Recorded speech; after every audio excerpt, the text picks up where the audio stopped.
Voice of डोगरास के YouTube platform पे आप सबका स्वागत है। थैंक यू पेशेंटली वेट करने का, हमारे सेशन को स्टार्ट होने के लिए आप जो वेट कर रहे हैं हमारे साथ दर्शक। एंड 2021 के लिए पूरी वॉइस ऑफ डोगरास की टीम की तरफ से आप सबको शुभकामनाएं। 2021 में हमने सोचा कि हम एक श्रृंखला शुरू करते हैं, एक सीरीज शुरू करते हैं on the military expeditions, the battles fought by the Dogra kingdom, by the Dogra rulers. और उस श्रृंखला को शुरू करने के लिए वी हैव डिसाइडेड कि हम जनरल जोरावर सिंह, जो कि न केवल डोगरा इतिहास के लिए पर पूरी भारतीय इतिहास के लिए एक बहुत ही बड़े योद्धा, एक बहुत ही ऐसे expert on mountain warfare and white out operations हैं जिनके बारे में हम सबको गर्व होना चाहिए, नॉट जस्ट द डोगरास बट पूरे भारत को उन पर गर्व होना चाहिए। एंड अनफॉर्चुनेटली जम्मू कश्मीर के बाहर और खासकर जम्मू रीजन के बाहर बहुत से लोगों को अभी तक जनरल जोरावर सिंह के बारे में पता नहीं है।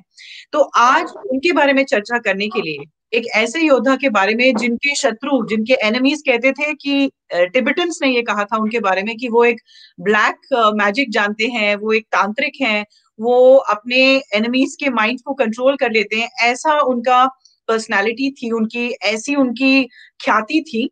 तो आज उनको डिस्कस करने के लिए हमारे साथ बहुत एस्टीम्ड गेस्ट हैं, हमारे respected Elder and military veteran, जो जिन्होंने मिलिट्री हिस्ट्री पर भी बहुत किताबें लिखी हैं। He is the author of 35 books and हम सब उनको जानते हैं, मेजर जनरल जीडी बख्शी। हम अपने टीवी स्क्रीन पर उनको अक्सर देखते हैं और उन्होंने जनरल जोरावर सिंह के ऊपर एक किताब भी लिखी है जिसका नाम है फुटप्रिंट्स इन द स्नो, जिसकी अभी लेटेस्ट जो एडिशन है वो पब्लिश होकर आई है और आप सब खरीद सकते हैं, फुटप्रिंट्स इन द स्नो। और साथ ही में हमारे साथ हैं दीक्षा कलूरिया, जो जनरल जोरावर सिंह कलूरिया की 6th जनरेशन है और रियासी में है, जहां जनरल जोरावर सिंह का एक पैलेस भी है और फोर्ट भी है, और उनको भी हमने साथ में रखा है क्योंकि वो उसी फैमिली से हैं। तो हम अपना सेशन स्टार्ट करते हैं। बहुत बहुत स्वागत है मेजर बख्शी आपका।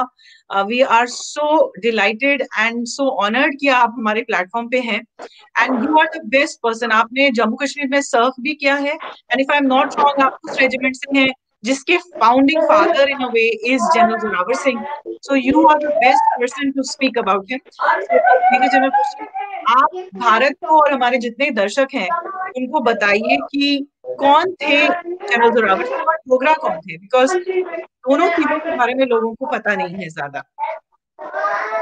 थैंक यू बेटा। आप हिंदी में चाहेंगी, मातृभाषा में, या इंग्लिश, या मिक्स्ड इंग्लिश में? जो सर आप जिस भाषा में बोलना चाहें, इंग्लिश भी चलेगी। ठीक। सर्वप्रथम आप सबको नव वर्ष की बहुत बहुत शुभकामनाएं। साल 2021 हमारे सब भाइयों के लिए, भारतीय भाइयों के लिए, खासकर डोगरा भाइयों बहनों के लिए बहुत ही समृद्ध वर्ष हो, खुशहाल हो आप लोग। ये शुभकामना के साथ मैं शुरू करना चाहता हूं। देखिए, मैं जो है, मेरे पिताश्री वो जम्मू एंड कश्मीर राइफल्स के जब जो रियासत की फौजें थी उनमें चीफ एजुकेशन ऑफिसर होते थे अंडर महाराजा गुलाब सिंह, और वो युवराज करण सिंह के पर्सनल ट्यूटर हुआ करते थे, और उन्होंने सारे जे के स्टेट फोर्सेस के ऑफिसर को ट्रेन किया, अपने हाथों से पाला है। और उसके बाद जो मेरे बड़े भाई साहब थे, आपको जानकर खुशी होगी कि जो रेजिमेंट थी जम्मू कश्मीर राइफल्स की, जो स्टेट फोर्सेस थे, वो पहले स्टेट फोर्सेस हैं जो कि पूरे के पूरे भारतीय फौज में सम्मिलित कर दिए गए एज अ सेपरेट रेजिमेंट। जो बाकी स्टेट फोर्सेस थे उनको तोड़कर बांट दिया गया, बाकी रेजिमेंटों को या किसी और रेजिमेंट के साथ उनकी पलटनों को मिला दिया गया। मसलन की जो राजपूत थे उनको राजपुताना राइफल्स के साथ, राजपूत रेजिमेंट के साथ मिला दिया गया।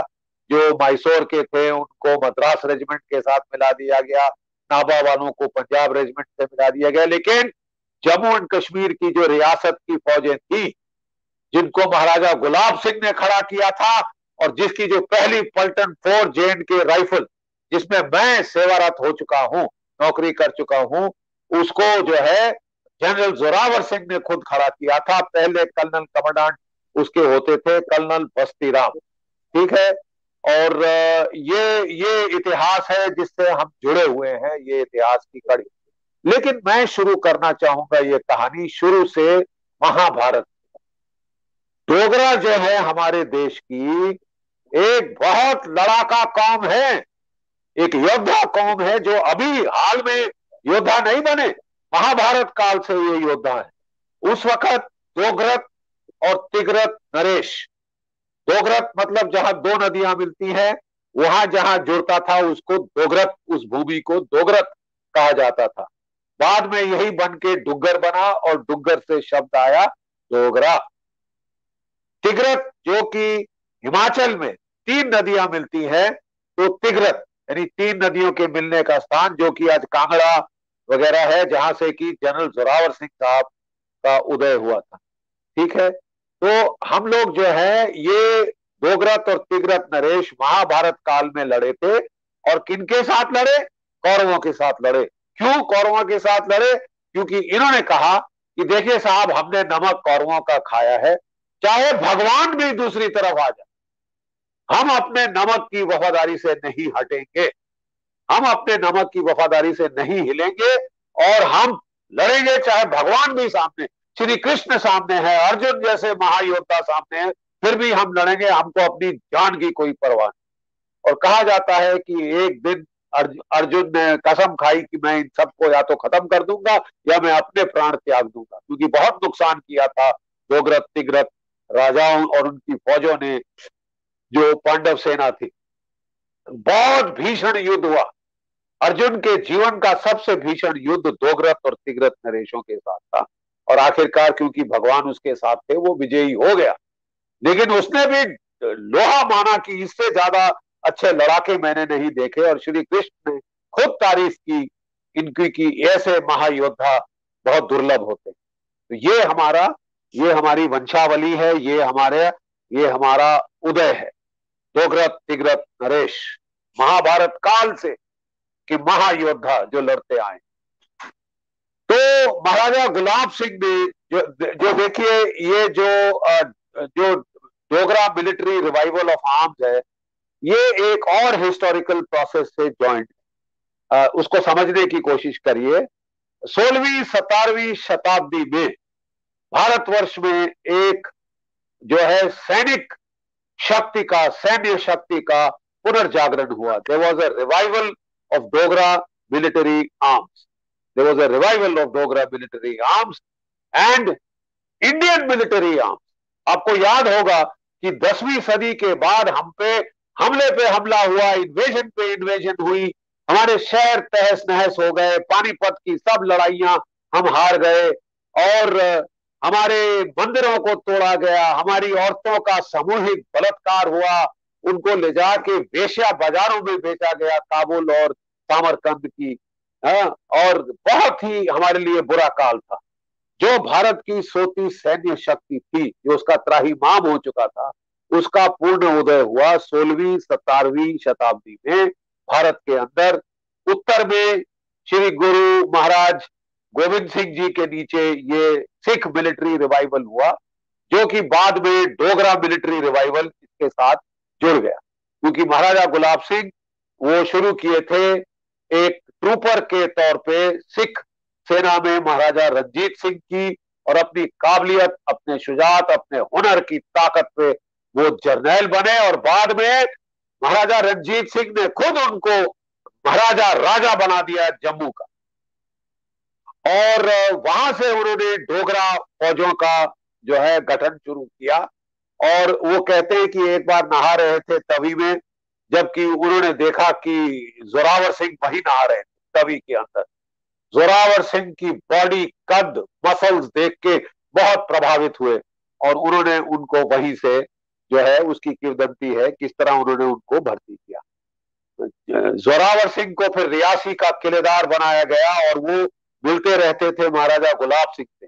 वो बहुत तगड़े एडमिनिस्ट्रेटर थे, बहुत ही उच्च कोटि के योद्धा ही नहीं, एडमिनिस्ट्रेटर बहुत तगड़े थे। तो उन्होंने देखा कि कोई उस दिनों कोई 2.5 सेर से ज्यादा जो है वो अनाज हर सिपाही को दिया जाता था पर दिन। उसने बोला साहब इतना तो वो दिन में खा नहीं सकता, इसको कम कर दीजिए, वो ऐसे ही जाके बाहर दे रहे हैं, इधर उधर खर्चा हो रहा है, इसको कम करिए ताकि हम ज्यादा फौज रिक्रूट कर सकें। तो इस तरह उन्होंने जो स्टैंडर्डाइज किए स्केल्स ऑफ राशन, उनसे बहुत खुश हुए और उन्होंने उनको फिर वो जागीर दी वहां पहले रियासी में, और उसके बाद उनको मिलिट्री गवर्नर बनाया किश्तवाड़ में। किश्तवाड़, भदरवा, किश्तवाड़। देखिए सन 2000 से 2002 तक कोई 2.5 साल में जो था, मैं किश्तवाड़ में था, वहां एज ए सेक्टर कमांडर, और वहीं पे जनरल जोरावर सिंह साहब गवर्नर होते थे। वहां पे उन्होंने कोई 7,000 की डोगरा फौज खड़ी करी, ट्रेन करी, खड़ी करी, जिससे उन्होंने जाके बाद में जो है लद्दाख जीता, गिलगिट बाल्टिस्तान जीता और तिब्बत पे हमला किया। वो फौज उन्होंने खड़ी करी थी किश्तवाड़ में, जब वो गवर्नर, मिलिट्री गवर्नर थे किश्तवाड़ पे। फिर उन्होंने महाराजा गुलाब सिंह से इजाजत ली, उनको पता चला कि काफी आक्रोश है, जो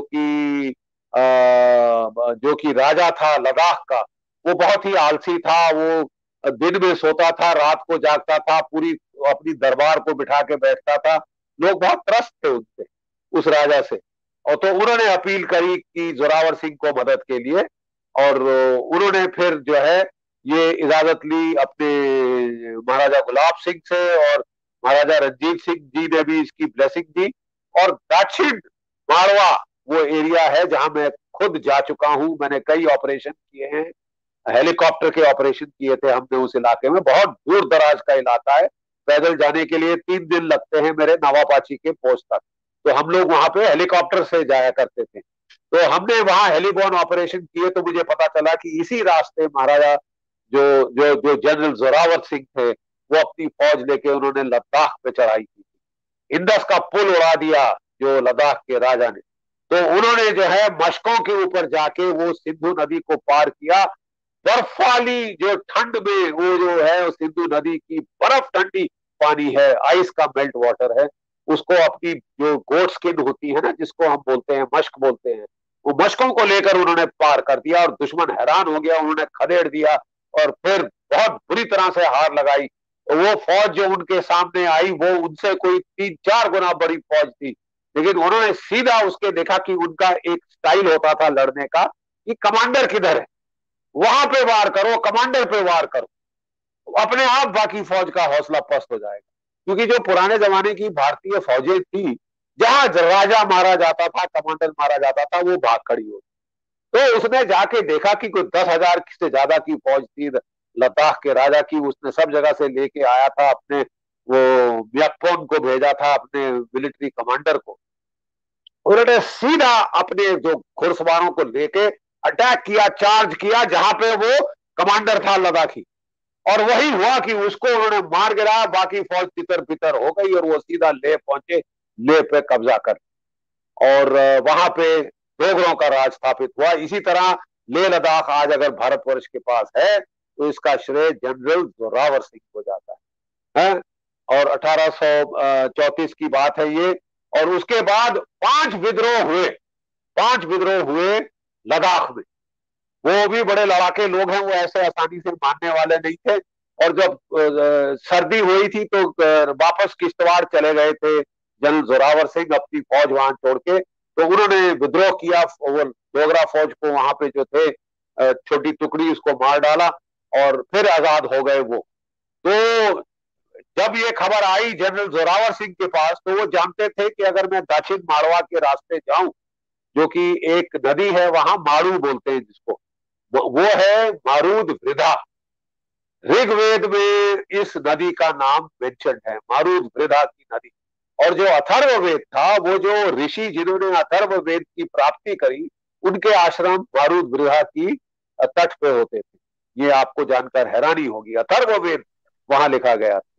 तो उन्होंने बोला इस रास्ते जाऊंगा, तो ये रास्ता जानते हैं, तो ये रोक के बैठे होंगे और बर्फ में मुश्किल होगी। तो एक और रास्ता था, एक उमासी ला का पास है, 5,400 मीटर ऊंचा। 5,400 मीटर मतलब आप 3.5 से मल्टीप्लाई करिए, कोई 18,000 फुट से ऊंचा ये पास है, और खड़ी चट्टान का पास। मतलब हमारे हेलीकॉप्टर, ऐसी वहां हवाएं हैं ठंडी कि हेलीकॉप्टर का पार करना मुश्किल है। मुझे खबर आई थी जब मैं कमांडर था कि साहब वहां से कारगिल से बड़ा दस्ता टेररिस्टों का जंस्कर की घाटी से होके किश्तवाड़ की तरफ आ रहा है। तो मैं दौड़ा हेलीकॉप्टर लेके, वहां से भागा कि साहब ये इनको देखा जाए, पकड़ा जाए और उनके खिलाफ अभियान शुरू किया जाए। तो जब मेरा हेलीकॉप्टर जा रहा था गुलाबगढ़ के पास और वहां से वो चढ़ना शुरू किया, तो एकदम से मेरा जो हेलीकॉप्टर का जो पंखा था वो खड़खड़ करने लगा ऐसे, और वो पायलट बोला साहब हम तो पत्थर जैसे गिर जाएंगे, अगर कोई हेलीपैड आसपास है हेलीकॉप्टर के उतरने की जगह तो बताइए, नहीं तो हम सब मारे गए इसी वक्त। तो फॉर्चुनेटली मेरा पेट्रोल गया हुआ था, वहां पे हमने देखा उन्होंने आटे से एच मार्क किया हुआ था, तो हम लोग वहां उतर गए और उसने ठंडा पसीना पहुंचा। पायलट ने बोला साहब 2 मिनट और होते हम सब मारे जाते, 2 मिनट मोर होते मारे जाते, मेरा इंजन का गवर्नर खराब हो गया है और वो बेकार हो जाए तो उसका पंखा घूमना बंद हो जाता है, और पंखा घूमना हेलीकॉप्टर का बंद हो जाए तो वो सीधा पत्थर की तरह गिरता है। तो साहब जब हम वहां उतरे तो वहां पे मछेल यात्रा हो रही थी, मछेल देवी की यात्रा होती है हर साल। तो वो जो सारे सिविलियन थे जो जम्मू से आए थे, कहां कहां से आए थे, वो दौड़े आए, उन्होंने हेलीकॉप्टर पहली बार उस इलाके में देखा। तो वो मेरे पास आए, बोले साहब देखिए आप कहाँ जा रहे थे। मैंने कहा मैं उमासीला पास की तरफ जा रहा था। बोले साहब जोरावर सिंह साहब भी इस रास्ते गए थे उमासीला पास, लेकिन जाने के पहले उन्होंने मत्था टेका था इधर मछेल माता के सामने।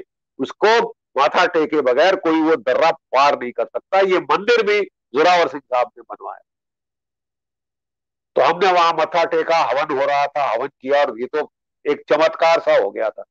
फिर साहब मैं अगली बारी फिर आया और फिर चढ़ना शुरू किया, तो फिर हमको फिर भी बड़ी प्रॉब्लम हुई उस पास को पार करने में, हेलीकॉप्टरों से क्रॉस करने में। यानी वो मुझे बोलने लगा कि सर ये हवा ऐसी चल रही कि मेरे हेलीकॉप्टर को पलट के टक्कर मार देगी उसके साथ जो चट्टाने। तो हमको फिर वो मिशन अबॉर्ट करना पड़ा, क्योंकि हम हेलीकॉप्टरों को बहुत महंगा होता है, खतरे में नहीं डाल सकते थे।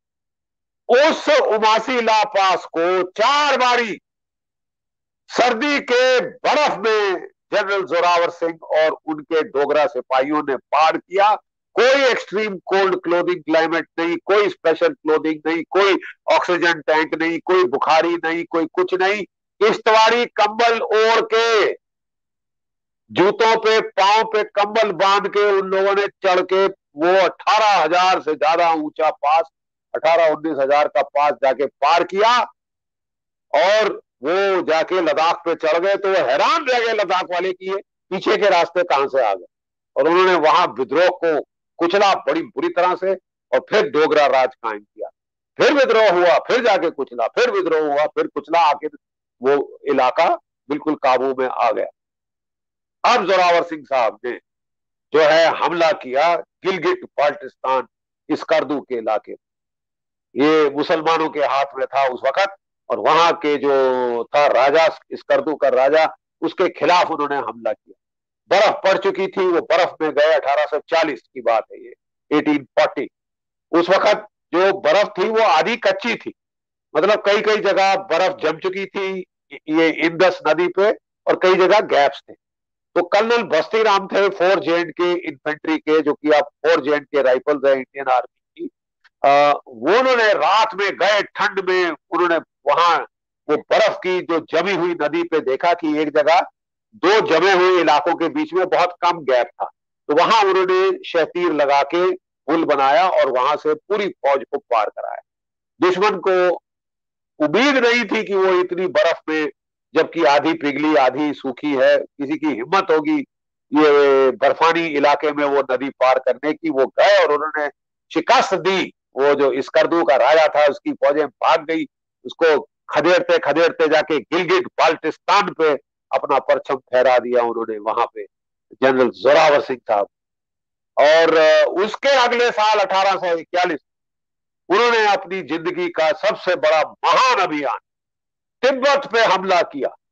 अपने साथ लद्दाखी सिपाही लिए, लद्दाखी घोड़े छोटे होते हैं उनको लिया, स्कर्दू के घोड़े छोटे होते हैं उनको लिया, कुछ फौज ली गिलगिट बाल्टिस्तान की, कुछ फौज ली लद्दाख की, और अपने कोई फोर्स के साथ, कोई 6-7 हजार के फोर्स के साथ उन्होंने चढ़ाई कर दी तिब्बत के ऊपर।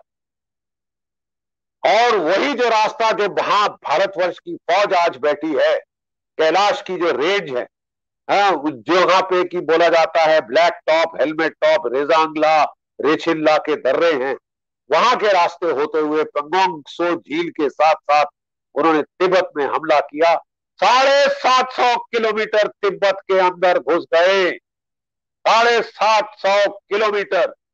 और जो जो हमारी मानसरोवर झील है, सबसे पवित्र झील, और जो कैलाश पर्वत है जो कि शिव जी का निवास है, वो जाके उस इलाके पे उन्होंने कब्जा कर लिया।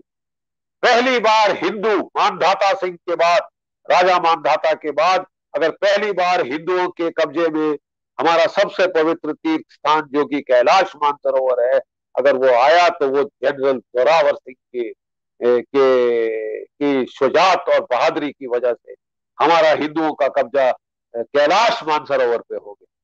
वो सब लोग जाके वहां कैलाश तीर्थ में नहाए, जोरावर सिंह साहब और उनकी पूरी सेना, और रात में वो खेमा बनाकर वहां पे मानसरोवर झील के किनारे पे थे, जबकि जो चीनी और तिब्बती फौजों ने मिलकर बड़ा भारी हमला किया रात को जोरावर सिंह की फौज के ऊपर। जोरावर सिंह साहब एकदम उठे और तलवार लेके लड़ाई में कूद पड़े, और कुछ इतना अंधेरा था, अमावस्या की रात थी, कुछ पता नहीं चल रहा था कौन दुश्मन है कौन दोस्त है। तो उन्होंने दहाड़ कर कहा, सब बोलेंगे जम्मू राज की जय, और उसका जवाब होगा शीतला माता की जय। तो जो शीतला माता की जय बोले उसे छोड़ दो, जना बोले उसे मार डालो। समझे आप? इस तरह उन्होंने आइडेंटिफिकेशन फ्रेंड और फो करी, दुश्मन और दोस्त के बीच में फर्क रात के अंधेरे में पैदा किया, और दुश्मन तो हक्का बक्का रह गया था। उन्होंने चीनी फौज को मार काट डाला, पूरा नरसंहार हुआ वहां पे, और चीनी भाग उठे वहां। वो अपना झंडा छोड़ गए वहां पे। वो झंडे को, एक्सक्यूज मी, वो झंडे को मानतलाई झंडा कहा जाता है।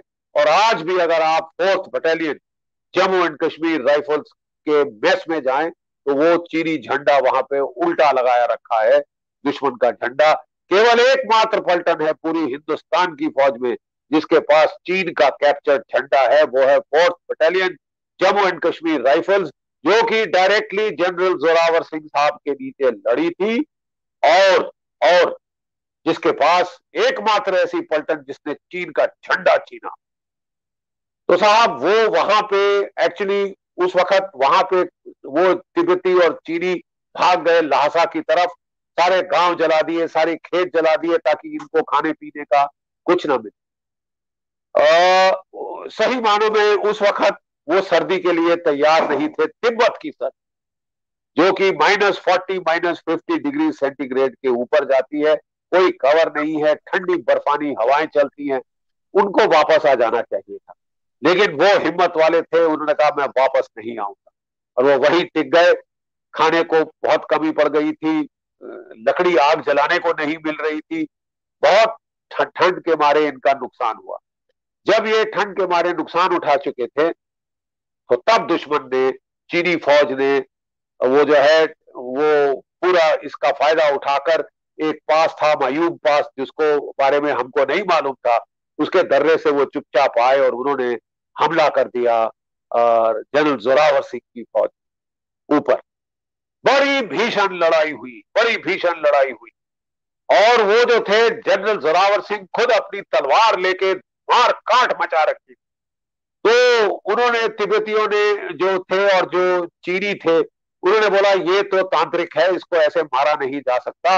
वो खास एक सोने की गोली अपने लामाओं से बनवा के लाए थे, और वो उन्होंने उनको मारी, और उनके कंधे में लगी, और वो अपने घोड़े से गिर गए।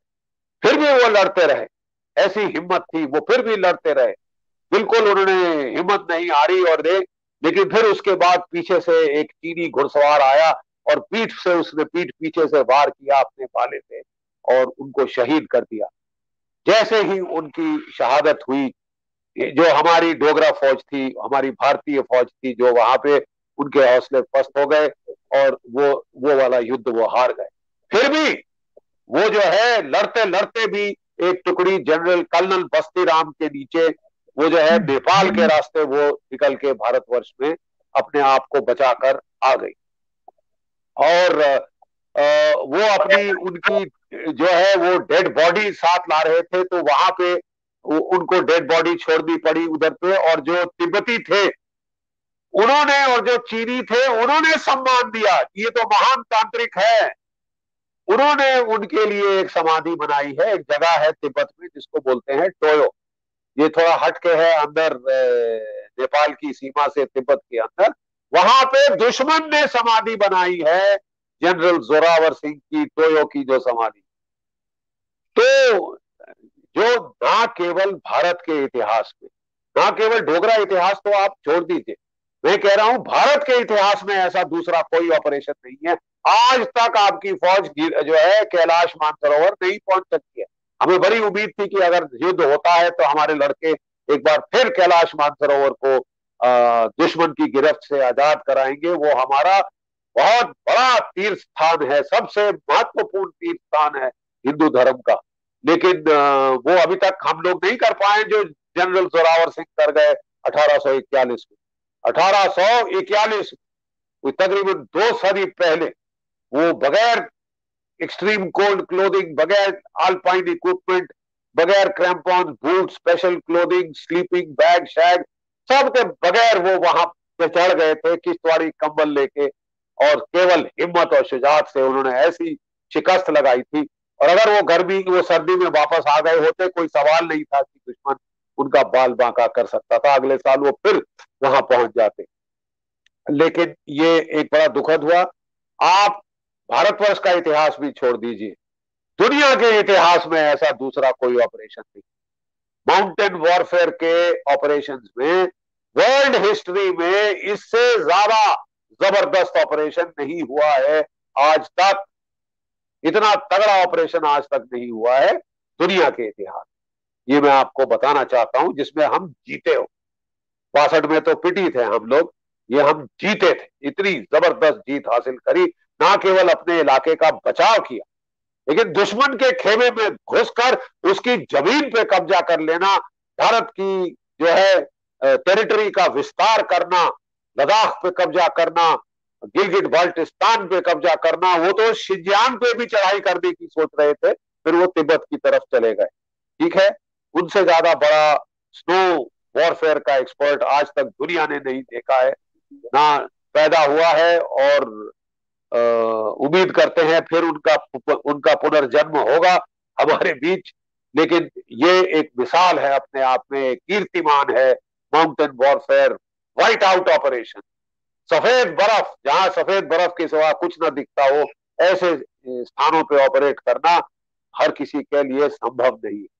और ये चीन के लिए एक बड़ी उनको हम चुनौती है कि ऐसे ऐसे योद्धा हैं भारतवर्ष में जो आपको पहले पीट चुके हैं, और अगर फिर चीन ने हिमाकत करी तो फिर उनको अच्छी तरह सबक सिखाने के काबिल है। हमारी डोगरा पलटन के भी लड़के, जैकरेफ पलटन के लड़के, और हमारे जो अभी आर्मी कमांडर हैं उधमपुर में नॉर्दर्न कमांड के, वो जेड के राइफल के हैं, लेफ्टिनेंट जनरल भाई के जोशी, जिनको की वीर चक्र मिला था 1999 के कारगिल युद्ध में। वो अब वहां के कमांडर हैं। जैकरेफ की कमांड में ये युद्ध हो रहा है, जो अभी चीनियों के साथ झड़पें हो रही हैं, वो भी जैकरेफ की कमांड में। तो इतना कहकर मैं अपनी वाणी को विराम दूंगा। अगर कोई सवाल है आप लोग मुझसे बाद में पूछ सकते हैं। जय भारत, जय हिंद। जय हिंद सर। आपको सुनकर रोंगटे खड़े हो गए, जो आपने पूरी डिस्क्रिप्शन दी। और जनरल जोरावर सिंह, मैं आपकी किताब में पढ़ रही थी कि आपने जो स्पेशली एडजेक्टिव्स यूज किए उनके लिए, कि वो किस तरह के कूल करेज वाले थे। आपने डिफाइन किया है कि क्या डिफरेंस होता है करेज में, and you said he was somebody with cool courage. मैं सबको रेकमेंड करूंगी कि फुटप्रिंट्स इन द स्नो को जरूर पढ़नी चाहिए। मैं अपनी एग्जांपल देती हूँ कि जब मैंने पढ़ना शुरू किया तो मैंने एक शाम को बुक उठाई और मैंने टारगेट रखा था कि मैं 10 पेज पढ़ूंगी, उसके बाद कल पढ़ूंगी, बट आई कुडंट स्टॉप, क्योंकि आपने इतनी सुंदर डिस्क्रिप्शन दी है और इतनी बड़ी हिस्ट्री हमें पता नहीं थी पहले। ये भी एक बात मैं आपसे पूछना चाहूंगी कि can we reduce this phenomenon to a regional phenomenon? जो जनरल जोरावर सिंह या डोगरा स्टेट फोर्सेस के जो मिलिट्री एक्सपेडिशंस थे, हम इनको सुनते ही नहीं। हमने जम्मू कश्मीर की जो स्टेट बोर्ड है उसमें भी 2008 तक बच्चों ने अपनी स्कूल की किताबों में भी जनरल जोरावर सिंह के बारे में पढ़ा नहीं। अब थोड़ी चेंजेस आ रही हैं, इसमें कोई शक नहीं है। तो आप इसको क्या कहेंगे कि क्यों नहीं जानते भारत में लोग ऐसे योद्धा को क्यों नहीं जानते? देखिए, भारत में एक चाटुकारी की ट्रेडिशन है। कि जो अंग्रेज करके गए वो सबसे अच्छा है, उसके सिवाय हर चीज देशी बेकार है। ये बड़ा घटिया सोच है, बड़ी अफसोसजनक सोच है, क्योंकि हमारे पुरखों ने जो किया है वो अंग्रेज नहीं कर सके। अफगानिस्तान में जाके पिट गए थे वो, जनरल जोरावर सिंह को छोड़ के जनरल गुलाब सिंह से मदद मांगी थी उन्होंने वहां, और राजा गुलाब सिंह गए थे आगे अफगानिस्तान में लड़ने, अंग्रेजों को बचाने, अंग्रेजों की मदद करने। और फिर जब यहाँ जोरावर सिंह साहब का हादसा हुआ तो उन्होंने बोला साहब मेरे तो अपने घर में हमला हो गया है, तो वो वापस आए और अगले साल उन्होंने जनरल जोरावर सिंह का बदला लिया। चीनी फौजों को लद्दाख में जो आ चुकी थी, लद्दाख तक बढ़ के आ गई थी पीछे बड़े धड़ल्ले में, उनको मारा, उनको हराया, और जो आज तक सीमा है वहां तक खदेड़ दिया। और फिर दोनों के बीच में संधि हुई कि अब हम इस तरफ रहेंगे पंगोंग तो की तरफ और आप उसके पार रहेंगे। ये महाराजा गुलाब सिंह ने किया था। अफसोस की बात, किसी को महाराजा गुलाब सिंह के बारे में नहीं पता, किसी को जनरल जोरावर सिंह के बारे में नहीं पता। हम केवल अंग्रेजों की लिखी हुई हिस्ट्री पढ़ना चाहते हैं, अंग्रेजों की चाटुकारिता करना चाहते हैं। अंग्रेजों की लिखी हिस्ट्री को बदलने में हमारी हिमाकत नहीं है। हमारे लेफ्टिस्ट लिबरल हिस्टोरियन वो चाटुकारी अभी भी कर रहे हैं अंग्रेजों की और हमारे पुराने कॉलोनियल मास्टर्स की, और वो जो है आपको इतिहास बदली करने नहीं दे। सेक्युलरिज्म के नाम पे आप डोगरा हिस्ट्री पढ़ा ही नहीं सकते, क्योंकि वो हिंदू थे। ये तो सब तमाशा है। अब जाके थोड़ा बदलाव आया है, क्योंकि अब हमारी सरकार आई है और जो हिंदू विरोधी थे उनका थोड़ा दबदबा कम हुआ है। लेकिन अभी भी जितना हिस्ट्री में चेंजेस आने चाहिए, we have to correct our history, we have to teach this to our children, कि हमारे जनरल जोरावर सिंह साहब ने वो किया जो ना अंग्रेज कर सके, ना जर्मन, ना रशियन, कोई भी नहीं कर सके। तिब्बत में किसी ने हमला करने की हिमाकत आज तक देखो जो है मुश्किल पड़ रहा है। आपको चीनियों की भी हंसता वहां पे हालत खस्ता हो गई है, चीनी फौज की तिब्बत के अंदर, उसी बॉर्डर पे जिस बॉर्डर से जनरल जोरावर सिंह अंदर गए। हालत पतली हो गई चीनी फौज की, रो रहे हैं, कोस रहे हैं अपने कमांडरों। ठीक है साहब, और हम हैं कि हम इसके बारे में बात नहीं करना चाहते। तभी मैंने ये किताब लिखी थी, और मेरे भगवती की कृपा थी मुझ पर कि मेरे को वही पोस्टिंग मिली जहां जनरल जोरावर सिंह वजीर थे, जहां general Zorawar Singh governor of Kishtwar थे, जहां उन्होंने वो फौजें खड़ी करी, डोगरा फौजें, जिनको ट्रेन किया, खड़ा किया और उनको लेके इतनी वॉर्स ऑफ कॉन्क्वेस्ट करी। रक्षात्मक लड़ाइयां तो बहुत लड़ी गई है, हल्दी घाटी में, इधर उधर, अपने क्या कहते हैं पानीपत में, तीनों लड़ाइयां रक्षात्मक हैं और हम हारे हैं। जो रक्षात्मक होकर लड़ते हैं वो पिटते हैं। ये जनरल जोरावर सिंह, महाराजा गुलाब सिंह और डोगरों ने सिखाया कि आक्रामक होकर लड़ो, दुश्मन का इलाका छीनो। क्या है, अपने आप को बचाते जा रहे हो, बचाते जा रहे हो। बचाओ बचाओ, the best form of defence is attack. Attack, don't defend. दुश्मन को डिफेंड करने दो। लड़ाई होती है उसके इलाके पे हो। पानीपत में क्यों हो, पानीपत में क्यों हो? You see, we have to change history and we have to tell our children this is the heritage. We need to, now spread this book. हम बिटिया है वो लोग एक जोरावर सिंह साहब पे डॉक्यूमेंट्री बनवा रहे हैं। हम भी आगे चल के बनाएंगे, डॉक्यूमेंट्री बनाएंगे, फिल्में भी बनाने की सोच रहे हैं, ताकि हमारा पुरातन इतिहास हमारे बच्चों को पता चले। And in the mean time इस टाइप के लेक्चर्स तो फ्री हैं आपके पास। किताब रोकने से, पढ़ने से कौन रोकता है आप? फिर आप आगे पास ऑन करिए, लेकिन ये धरोहर मस्ट कंटिन्यू। जी सर, आपकी बुक में मैंने पढ़ा पहली बार, जो आपने मिलिट्री स्ट्रैटेजी को बहुत अच्छे से समझाया कि कैसे वो ऑफेंसिव माइंडसेट, अभी तक वो रक्षात्मक था, डिफेंसिव था, फिर वो ऑफेंसिव माइंडसेट, वो कुछ जो हमारी लड़ाकू कौम थी इंडिया में, सिख्स हुए, मराठास हुए, डोगरास हुए, इनकी वजह से वो ऑफेंसिव माइंडसेट आया।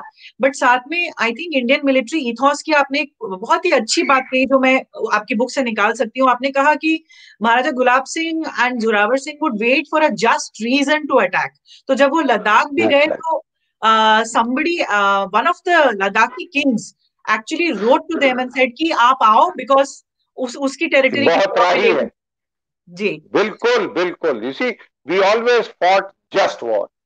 हम वहां पे गए क्योंकि लद्दाख की जनता को उस वक्त का जो सनकी राजा था, जो दिन में सोता था रात को जागता था, अपने पूरे दरबारियों को रात में बिठा के सुबह 4-5 बजे तक जगाए रखता था, तंग करता था, बहुत ही अय्याश था, वो जो है आलसी था, और वो लोगों पे ऐसे टैक्स लगा रखे थे कि लोग त्राही त्राही कर रहे थे। इसलिए उन्होंने जनरल जोरावर सिंह को लिखा कि प्लीज हमको बचाइए, हमारा उबार करिए। और जनरल जोरावर सिंह वहां गए।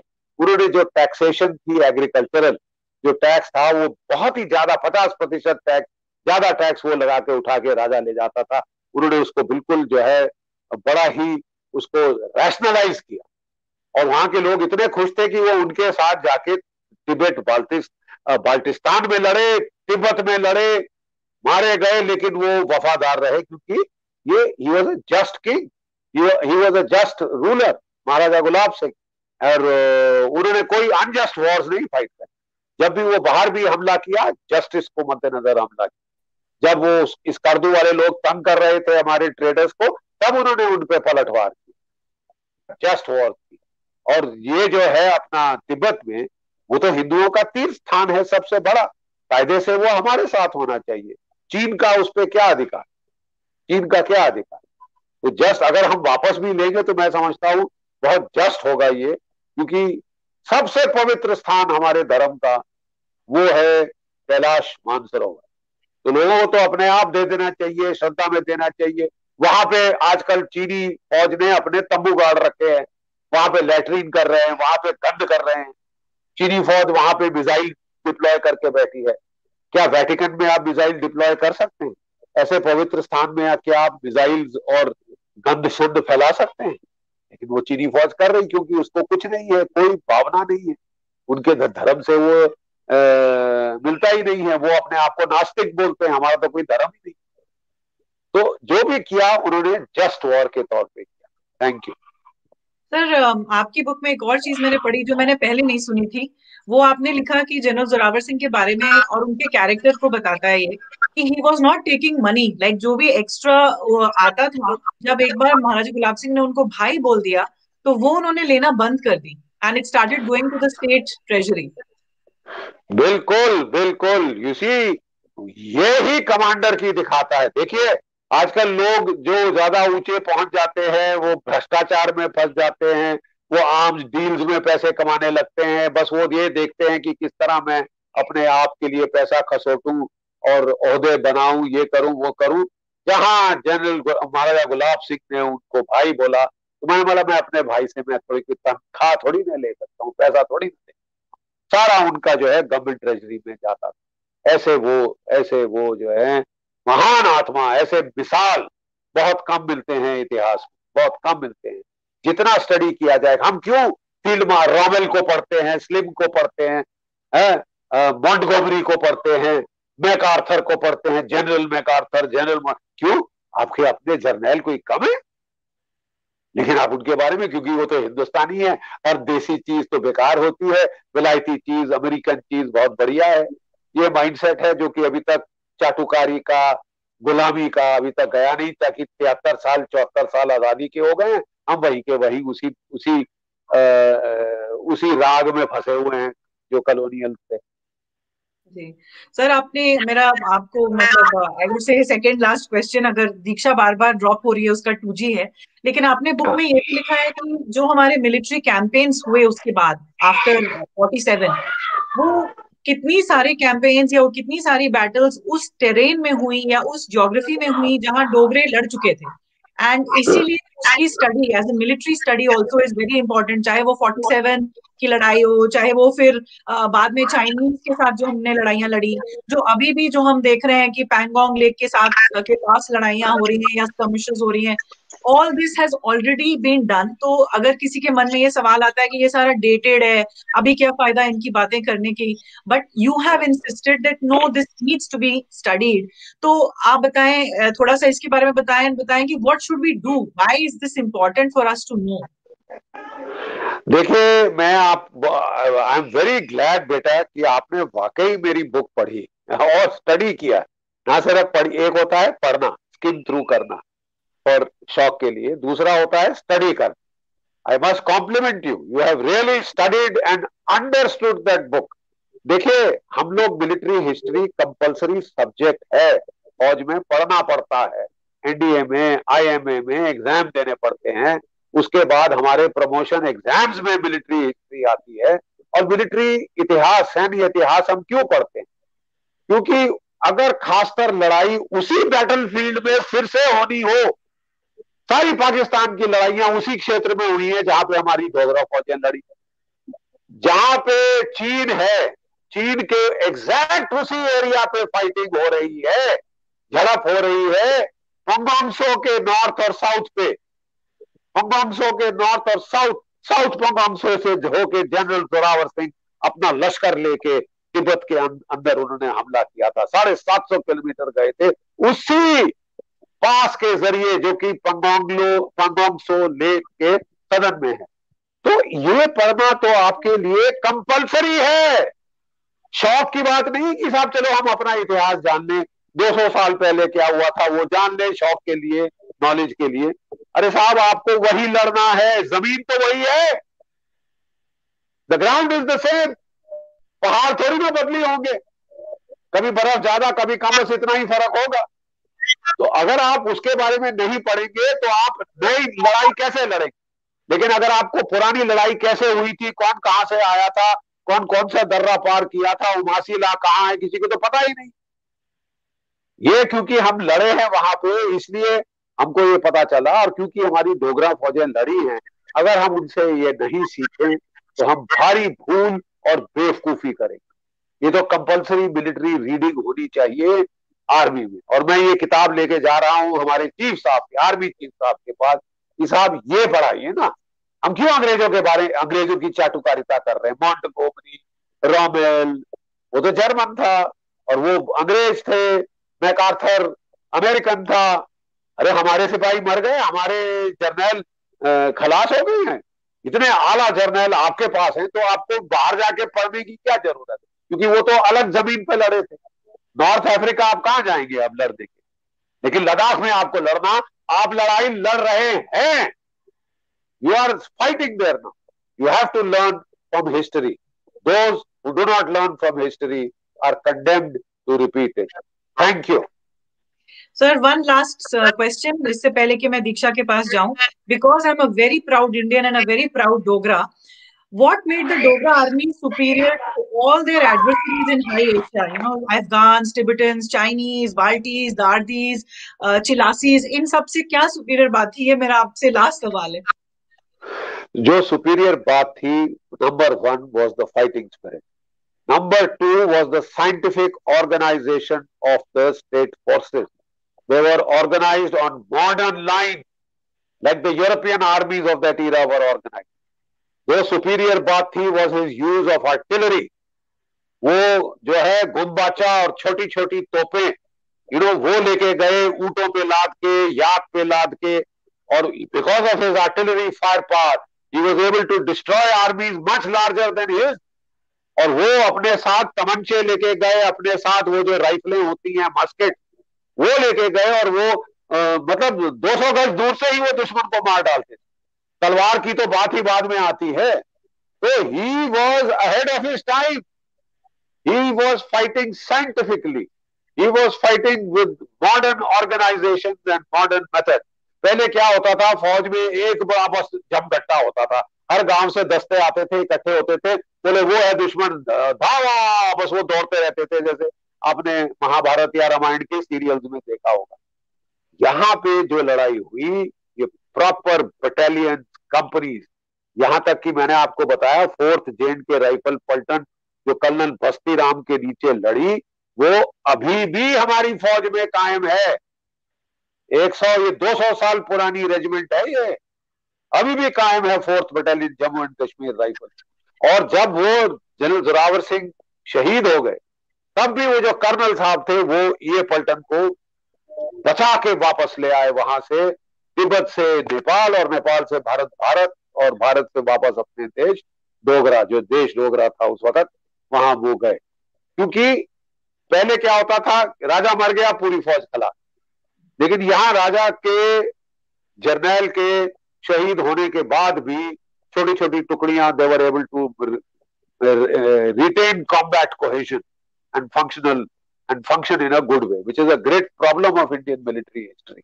हेमू मर गया, उसकी फौज भाग गई, राणा सांगा को चोट लगी, बाकी का दिल टूट गया। तो ये नहीं हो सकता, और ये तभी होगा जबकि आप साइंटिफिक तरीके से अपनी फौज का गठन करें, और अपना मार्शल स्पिरिट तो महाभारत काल से चला आ रहा है। ये थे superior to all the Tibetans, Chinese, Baltis, Chilasis, Hunza, Chitral वाले, चिराली, ये सबको मारा, सबको पीटा है।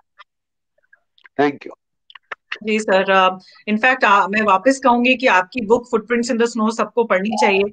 मुझे उसको पढ़ने के बाद इतनी सारी चीजें समझ में आई, जो अभी आपने स्पेशली इंडियन मिलिट्री हिस्ट्री के बारे में कहा कि दिस मिडिल पीस, ये जो एक सेकंड इन कमांड जो रेडी था, ये डोगरा फोर्स का एक स्पेशलिटी थी। कर्नल बस्ती राम जो तिब्बत से निकल के अपनी जो मेन को निकाल के कुमाऊं की तरफ से वापस आ पाए, this was also despite the losses that they saw, ये एक अपने में एक स्पेशलिटी थी कि इस तरह का एक अलग कर्नल भी तैयार था। ये नहीं हुआ कि जनरल जोरावर सिंह के बाद बिल्कुल खत्म हो गए, they revived and that was there I would say an achievement. तो in fact sir, I would like to mention कि मेजर जनरल गोवर्धन सिंह जमवाल हमारा शो देख रहे हैं, मैं उनके कमेंट्स पढ़ पा रही हूँ, and he is very happy on this occasion कि आप बात कर रहे हैं। उनका ये कमेंट है कि he is speaking about the greatest Dogra general Zorawar Singh, and he is very happy about this, so I thought I would mention this. Diksha bar bar drop हो रही है, मैं दीक्षा आपसे पूछूंगी। आई नो आपको 2G, आप रियासी से कनेक्ट हुई हैं, जहां जनरल जोरावर सिंह जहां के किलेदार थे, जहां उनका किला है, तो 2G की वजह से आप ड्रॉप हो रही है। मैंने नोटिस किया है कि as a descendant 6th generation of general Zorawar Singh Kaluria, आपने बहुत मेहनत की है। जो चीजें शायद हमारे राज्य सरकार को या केंद्र सरकार को करनी चाहिए थी, वो आप अपनी तरफ से कर रहे हो। आप, आपकी बहन, आपका परिवार, आपकी 3D animation movie on general Zorawar Singh मैंने खुद रियासी में देखी है। तो आपको क्या लगता है? ऑफ कोर्स एक प्राइड होगा कि आप उस फैमिली से हैं, लेकिन बहुत सारी जिम्मेवारी का भी एक एहसास होगा। What more should have been done? क्या आप कर रहे हो, क्या और होना चाहिए, वो आप थोड़ा सा हमें बताएं। जी बिल्कुल। नमस्कार। सबसे पहले तो मैं वॉइस ऑफ डोगरा का बहुत बहुत शुक्रिया करती हूँ, और बख्शी मैं जनरल बख्शी सर का भी बहुत बहुत स्वागत करती हूँ और शुक्रिया करती हूँ। मैं जनरल जोरावर सिंह जी की प्रपोती हूँ कि 6th जनरेशन से हैं। अगर मैं अपने एक्सपीरियंस की बात करूं, क्योंकि जनरल बख्शी सर तो जनरल जोरावर सिंह जी के बारे में बता चुके हैं, तो एज ए फैमिली मेंबर मैं अपने अगर एक्सपीरियंस की बात करूं तो हमें बचपन से जनरल जोरावर सिंह जी की जो कहानियां थी वो हमें बताई जाती थी। जिस जगह पर आज हम रहते हैं वो जनरल जोरावर सिंह जी का पैलेस है, उसका छोटा सा पोर्शन है जिस जगह पे हम रहते हैं। तो अगर हम बचपन से वही चीजें देखते आए हैं, जनरल जोरावर सिंह जी का पैलेस बचपन से देखते आए हैं, हमारे घर पे उनके 200 साल पुराने यूटेंसिल्स पड़े हैं, कुछ हथियार पड़े हैं, कुछ पुरानी पेंटिंग्स पड़ी हैं, जो हमें जनरल जोरावर सिंह जी की याद बार बार दिलाती कि ये वो शूरवीर थे, ये वो वीर थे जिन्होंने लद्दाख, सकरदू, बल्तिस्तान, जिस जगह आज हमारे पास इतनी मॉडर्नाइजेशन है कि आज हमारे वहां पे जवान नहीं पहुंच सकते, लेकिन उस टाइम इतनी ज्यादा मॉडर्नाइजेशन भी नहीं थी। इस तरह वो घोड़ों पे गए होंगे वहां पर, ज्यादा टेक्नोलॉजी भी नहीं थी उनके पास। तो ये सोच के बहुत एक तो प्राउड फील होता है कि मैं उनकी जनरेशन से हूँ। उसी के साथ एक तो हम पर खुद ये थोड़ा सा कि हम सोसाइटी के लिए खूब करें, क्योंकि हमारे पूर्वज अगर इतना सब कुछ कर चुके हैं इंडिया की, अगर हम बात करें, अगर आज की सरकारें बात करती हैं कि हमारी बाउंड्रीज अगर एक्सटेंड हुई हैं तो जनरल जोरावर सिंह जी की वजह से हुई हैं, तो हमारे ऊपर भी एक ये थोड़ा सा रह जाता है कि क्यों ना हम अपनी सोसाइटी के लिए भी कुछ ना कुछ करें। और जनरल जोरावर सिंह ट्रस्ट है जो उस आई थिंक दीक्षा का वही 2G का प्रॉब्लम है रियासी डिस्ट्रिक्ट में अभी, इसलिए वो हुई। जी सर। मैं सिर्फ जब तक आपका रिस्टोर होता है कम्युनिकेशन, मैं कहना चाहूंगा कि दोनों बच्चियां आके मुझसे मिली थी कुछ दिन पहले। दिल्ली में ये लोग आए थे, जो कि डॉक्यूमेंट्री है उसके संपर्क में। ये लोग आए थे दिल्ली और हमारे घर आए थे। हम धन्य हुए, मैं अपने आप को धन्य मानता हूं कि जोरावर सिंह साहब के वंशज हमारे घर पधारे। हमारा तो घर धन्य हो गया। और जितना ये बच्चियां काम कर रही हैं जी जान से, अपने महान पूर्वज की याद बनी रहे। मैं भावुक हो उठा अपनी बेटियों को इतना लग के जो काम कर रही हैं। भगवान भगवती इनका कल्याण करे, इनको शक्ति दे, सामर्थ्य दे, बल दे कि अपने अपने महान पूर्वज की गाथा ये घर घर तक पहुंचा सके। और मैं इनको आश्वासन देना चाहता हूं कि हम लोग बिल्कुल हाजिर हैं जनरल साहब की सेवा के लिए। पिछले साल उनका 200 साल होना था, यहाँ पे आर्मी ने सेलिब्रेट करना था, लेकिन एक तो कोविड की हो गई जंग शुरू, दूसरी जंग चीन ने शुरू कर दी उसी लद्दाख के इलाके में जहां जोरावर सिंह साहब लड़े थे। तो मैंने बात की है जो हमारे कर्नल ऑफ द रेजिमेंट हैं जनरल जोशी साहब, और मैं दरखास्त करूंगा जनरल जम्वाल साहब से भी कि वो भी बात करें। मैंने उनसे रिक्वेस्ट की है कि देखिए, कोविड की वजह से हम पिछले साल सेलिब्रेट नहीं कर पाए, लेकिन वो 200 साल हम 1 साल की अवधि के बाद चाहे करें, लेकिन जम्मू में जरूर मनाएं और बड़े शान शौकत से मनाएं, ताकि ये नाम हर बच्चे, हर हिंदुस्तानी की जबान पे पहुंचे और चीनियों को भी याद दिला दिया जाए कि ऐसे ऐसे शूरवीर थे जिन्होंने आपको नाको चने चबाए हुए हैं 200 साल पहले। हमसे मत भिड़ना, सौदा महंगा पड़ेगा। ये जो हमारी बेटियां कर रही हैं, भगवती इनका कल्याण करे। और ये केवल मैं कहता हूं दुग्गर नरेश, वहां जो परंपरा है वीरांगनाओं की, ये इनके खून में दौड़ रही है, और तभी ये बच्चियां बेटियां इतना सराहनीय प्रशंसनीय काम कर रही है। मैं इनको मुबारकबाद देना चाहता हूं, तहे दिल से आशीर्वाद देना चाहता हूं एज ए बुजुर्ग इनका। और मैं बच्चियों को बताना चाहता हूं कि बेटा आप अकेले नहीं हो, हम सब आपके साथ। और ये कहानी हर बच्चे की जुबान पे हम ला के छोड़ेंगे। बिल्कुल। Thank you. दीक्षा, आपको मैंने देखा है, बख्शी सर ने बिल्कुल सही कहा। मैंने आपकी मेहनत बलिदान स्तंभ में जिस तरह से आपने जनरल जोरावर सिंह की, आई थिंक December 12 की बात है, आपने ऑर्गेनाइज किया था 3D मूवी, आपने जिस तरह से बनवाई, पुणे में कोई आई थिंक इंस्टीट्यूट है, वहां से उसको अपने लेवल पर, आप 2 बहनें हैं और आप अपने लेवल पे जिस तरह से कर रही हैं without much support, and now of course we have Bakshi sir's blessings and support. And इसीलिए मैं चाहती थी कि आज आप भी बैठे। ये डेफिनेटली था कि जो टेक्निकल एस्पेक्ट्स हैं वो बख्शी सर जितने अच्छे से बता सकते थे वो शायद ही कोई बता सकता है, लेकिन I wanted Diksha to at least be on the show despite the 2G problem that we are facing, क्योंकि मैं चाहती हूँ कि जो भी ये शो देख रहे हैं और इंडिया में जो भी देखें वो जाने कि इस जनरल की फैमिली से अभी भी उस लाइन जो उनकी है, लेगेसी जो है, उसको आगे ले जाने के लिए अब 2 लड़कियां, उनकी पढ़ पोतियां जो 6 जनरेशन की है, वो मेहनत कर रही हैं। दीक्षा, आप और क्या एक्सपेक्ट करती हैं? क्या आपको हेल्प लगता है कि किस तरह से हम आपको सपोर्ट कर सकते हैं इसमें? जी बिल्कुल, जैसे कि हम जो भी जनरल जोरावर सिंह जी के ऊपर काम कर रहे हैं, जैसे अभी इस फिलहाल अभी अगर जैसे आपने पूछा कि किस तरह हम सपोर्ट कर सकते हैं आपकी, तो हमारा जो न्यू प्रोजेक्ट्स आ रहे हैं, जैसे जोरावर सिंह जी के ऊपर हम एक डॉक्यूमेंट्री शूट करने वाले हैं। जिस ट्रैक पे जनरल जोरावर सिंह जी गए थे, उस ट्रैक पे हम जाके वो डॉक्यूमेंट्री शूट करने वाले हैं। यही बात हमारी जनरल बख्शी सर से भी हुई थी जब हम उनके घर गए थे लास्ट वीक। तो हमारी वहां पे एक कमेटी बन रही है जिसमें जनरल जोरावर सिंह जी जिस ट्रैक से गए उनकी पूरी डॉक्यूमेंट्री वहां पे शूट होने वाली है। तो मैं चाहती हूँ, हम चाहते हैं कि क्यों ना पूरा जो जम्मू परिवार है हमारा, वो सब वहां पे सहयोग दे, कि हम किस तरह के कुछ सजेशंस दे कि किस तरह हम डॉक्यूमेंट्री को शूट करें, कि किस तरह उसके अंदर लाएं। और एक और मैं आपसे वो बोलना चाहूंगी कि जोरावर पैलेस है एक विजयपुर में, जो कि आई थिंक दीक्षा जो बताना चाह रही थी जोरावर पैलेस विजयपुर में, उसकी हालत बहुत खस्ता है बुच्ची सर। तो हम उसके प्लेटफॉर्म से, और हमने वॉइस ऑफ डोगलास के प्लेटफॉर्म से भी इसके बारे में पोस्ट किया था कि उसकी हालत बहुत। हाँ दीक्षा, आप कंटिन्यू करें, आप विजयपुर के पैलेस के बारे में बता रही थी।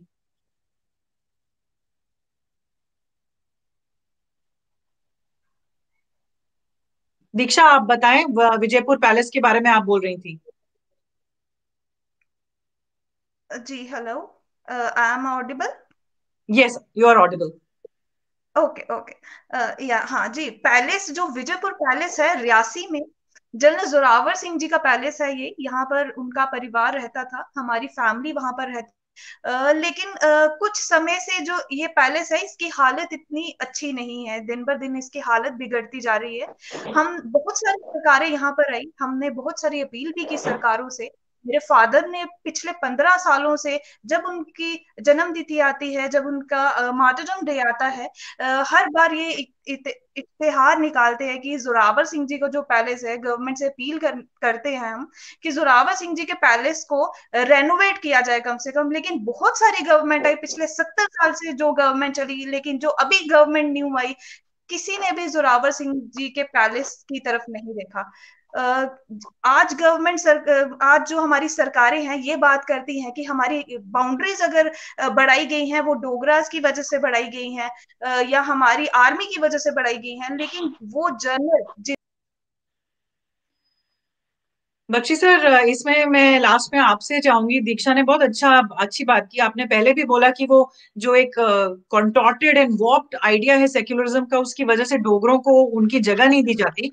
एंड दीक्षा वही बात रख रही है कि उस जनरल के लिए, या हमारे पास डोगरा स्टेट फोर्सेस का एक म्यूजियम सतवारी कैंट में है। मैं मेजर जनरल जम्वाल सर के साथ गई थी, लेकिन मैंने खुद जी, तो वो उसका जो ये डिसेमिनेशन है, या जो एक तरह की म्यूजियम चाहिए, या जो जोरावर सिंह जी का जो पैलेस है उसकी जो रेनोवेशन चाहिए, ये बातें अभी तक इन पर कोई काम नहीं हुआ। आई मीन हेडक्वार्टर्स जबलपुर में है, जैसा हम जानते हैं, और मैं जम्वाल सर से, मैंने कहा है वो father figure and guiding force है हमारे लिए, तो उनसे मेरी डिस्कशन होती रहती है। तो क्या headquarter should be move to Jammu?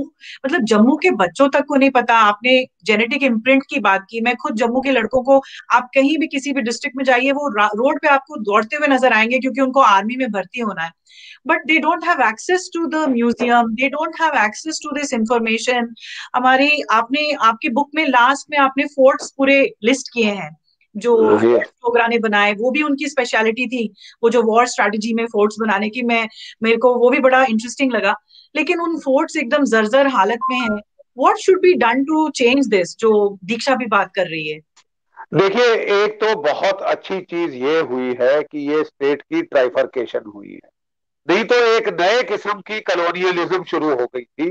जिस राज पे हमने कब्जा किया, जिसे महाराजा गुलाब सिंह ने बनाया जम्मू कश्मीर की स्टेट, और वो ताकत के बल पे, बाहुबल के बूते पे उन्होंने इकट्ठा किया था ये राज्य, वहां तो साहब काया पलट हो गई। वहां तो कश्मीर वाले, ये अब्दुल्ला फैमिली, ये मुफ्ती फैमिली, ये अपने आप को राजा और सुल्तान बना के ये जम्मू पे कब्जा करने लगे थे, जम्मू की जमीनें छीन रहे थे, वहां के लोगों को ये वहां सेटल कर रहे थे, लद्दाख की हालत खस्ता कर दी थी, सारा जो पैसा आता था सेंटर से खा जाते थे, ये दो खानदान खा गए हैं वहां। इसी तो अब अपनी सरकार आई है, ट्राइफरकेट हुआ है, अभी भी जम्मू को वो दर्जा जो हम सोच रहे थे मिल जाएगा, अभी तक नहीं हुआ है। लेकिन हमें उम्मीद है कि अब तो हमारी सरकार आ गई है, तो firstly we must start social campaigns on the social media, Twitter, Facebook, wherever, कि ये जो फोर्ट्स हैं, आर्किटेक्चरल मॉन्यूमेंट हैं related to the Dogra army, उनको रेस्टोरेशन सरकार करे। आर्कियोलॉजिकल सर्वे ऑफ इंडिया इसीलिए बना है। क्यों बेचारे आप एक्सपेक्ट कर रहे हैं कि एक फैमिली पैसे इकट्ठे करे और जाके रिपेयर कराए? कहां तक कर सकते हैं? कितना पैसा लोग देते हैं इनको? एक तो please support them, but I would like कि वो पैसा ज्यादा उनकी शोहरत फैलाने पे जाए। जो काम सरकार का है वो सरकार को करना चाहिए। एक आर्कियोलॉजिकल सर्वे ऑफ इंडिया है, ये सिलेक्टेड फोर्ट्स को वो लें। मैं भी बात करूंगा जाके अपने लोगों से, कल्चर मिनिस्ट्री में मैं वहां जा रहा हूं, वो भी काफी कुछ काम कर रहे हैं अब। वहां पे प्रहलाद साहब चीफ मिनिस्टर हैं, और हम एक मूवी बनाने की सोच रहे थे, full length feature film on general Zorawar Singh. अब ये है साहब कि हमारे पास इतने फंड वगैरह नहीं है, तो हम नहीं कर पा रहे। हमने बात की थी बॉलीवुड में, लेकिन वो ज्यादातर गुंडों की, मवालियों की, गैंगस्टर्स की मूवीज बनाने का ज्यादा शौक है, क्योंकि उनको वहां से पैसे आते हैं। अब कोई फंड नहीं कर पा रहा वो मूवी, तो वो मूवी ही नहीं बन रही। हमने तो ओम रावत जो टॉप डायरेक्टर है उनसे बात की थी, अजय देवगन से बात की थी, लेकिन कुछ नहीं हुआ, वो ऐसे ही घूम फिर के रह गया। तो हम लोग तो एक तो कोशिश कर रहे हैं कि एक ऐसा फंड बनाएं ताकि हम लोग जो है ऐसी मूवीज को बना सकें, जनरल जोरावर सिंह पे, महाराजा गुलाब सिंह पे, हमारे जो स्टेट फोर्सेस के ऊपर ब्रिगेडियर राजेंद्र सिंह पे हमने डॉक्यूमेंट्रीज बनाई है। मेरे और मेरे बेटे ने मिलकर 7 डॉक्यूमेंट्रीज बनाई हैं, फेमस बैटल्स ऑफ इंडिया, जो कि आप एपिक चैनल पे जाके देख सकते हैं, 7 डॉक्यूमेंट्री। तो अब हम उसमें जोड़ना चाहते हैं, ब्रिगेडियर राजेंद्र सिंह की बना चुके, अब हम जोड़ रहे हैं जनरल जोरावर सिंह को जोड़ेंगे, महाराजा गुलाब सिंह को जोड़ेंगे, इस पर जनरल फवाद सिंह उनको जोड़ेंगे। ये जो हमारे डोगरा महावीर हैं, योद्धा हैं, उनको आगे फैलाना होगा, इसको घुटने नहीं दिया जा सकता। तो आप इसमें जो सपोर्ट आप दे सकते हैं इनके ट्रस्ट को आप प्लीज दीजिए।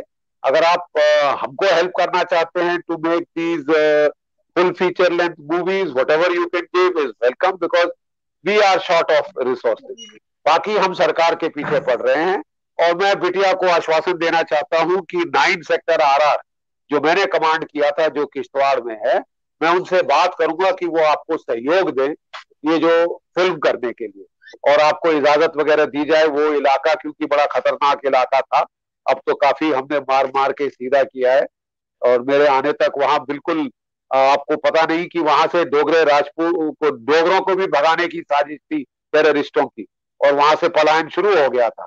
फिर हमने मार मार के वो जो LET के गैंग थे उनको खत्म किया, तो डोगरे वापस आए वहां से, नहीं तो वो भी पंडितों जैसे घर से बेघर हो जाते। तो बहुत कुछ है करने को, जो सरकार का है हमें सरकार पे दबाव बनाना चाहिए, जो हम खुद सेल्फ हेल्प से कर सकते हैं, क्योंकि मैंने देखा है कि ब्यूरोक्रेट्स नौकरशाह ज्यादा नहीं करते, अपने हट के कोई काम नहीं करते जब तक दबाव ना आए उनके ऊपर बहुत। तो सरकार पे दबाव डाले, be a pressure group, and number 2 whatever initiatives privately we can take, help this foundation, इन फाउंडेशन को हेल्प करिए, जनरल जोरावर सिंह की फाउंडेशन को। You want to help us, our grouping, Bharat Patriots Foundation, please do so, because we now will need the resources to carry this story forward. The least you can do is spread this book and the books they have published. Please spread those books. Thank you. Thank you sir. मैं session and करना चाहूंगी अब, और मैं सोचती हूँ कि आपको और दीक्षा दोनों को हम बार बार इनवाइट करेंगे इन चीजों पर बात करने के लिए, क्योंकि आज का जो हमारा सेशन हुआ था वो शायद एक आई ओपनर होगा बहुत सारे लोगों के लिए, इंडिया में और वर्ल्ड वाइड भी। मैं खुद यहाँ अभी लंदन में बैठी हुई हूँ, एंड ये इसलिए भी होगा क्योंकि as a Dogra and as an Indian मुझे हमेशा अपनी आइडेंटिटी और सब आइडेंटिटी समझानी पड़ी है। हम हैनिबल को जानते हैं जो कि एक जनरल था कार्थेज की, हम कहते हैं एल्प्स में वो आर्मी लेकर एल्प्स को क्रॉस किया और रोम को अटैक किया, बट हम ये नहीं जानते कि जनरल जोरावर सिंह ने हायर माउंटेन्स ही crossed, and not 1 time but 6 times. हम ऐसी फोर्स को नहीं जानते। Can I just interject?